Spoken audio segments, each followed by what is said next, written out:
সাত সকালে বাইক ও জলের ট্যাঙ্কারের মধ্যে মুখোমুখি সংঘর্ষে মৃত্যু হলো ৩ জনের। ঘটনা মন্দির নগরী উদয়পুরের রাজনগর এলাকায়। জানা যায়, উদয়পুরের রাজনগর এলাকায় মঙ্গলবার সকালে একটি বাইক ও একটি জলের ট্যাঙ্কারের মধ্যে মুখোমুখি সংঘর্ষ ঘটে। জানা যায়, পিত্রা থেকে দীপদাস বাইকে করে মা এবং দিদিমাকে নিয়ে রাজনগর নিজ বাড়ির উদ্দেশ্যে যাওয়ার সময় জলের ট্যাঙ্কারের সাথে বাইকের মুখোমুখি সংঘর্ষ ঘটে। এতে করে বাইকে থাকা ৩ জন রাস্তায় ছিটকে পড়ে গুরুতরভাবে আহত হয়। দমকল বাহিনীর কর্মীরা ঘটনাস্থল থেকে আহত দীপদাস, মণি দাস ও পূর্ণিমা কর্মকারকে উদ্ধার করে গোমতী জেলা হাসপাতালে নিয়ে যায়। গোমতী জেলা হাসপাতালের কর্তব্যরত চিকিৎসক জানান, হাসপাতালে নিয়ে আসার আগে মৃত্যু হয়েছে মণি দাসের। অপরদিকে দীপদাস ও পূর্ণিমা কর্মকারের অবস্থা আশঙ্কাজনক হওয়ায় তাদেরকে উন্নত চিকিৎসার জন্য জিবি হাসপাতালে রেফার করে দেওয়া হয়।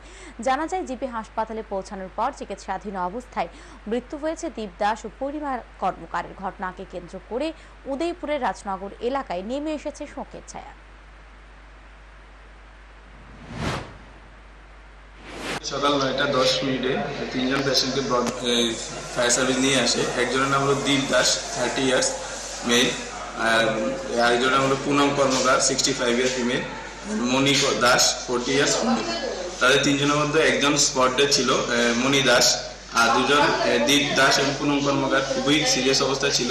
তাদেরকে প্রাথমিক যে চিকিৎসা সেটা দিয়ে জীবিত রেফার করা হয়েছে।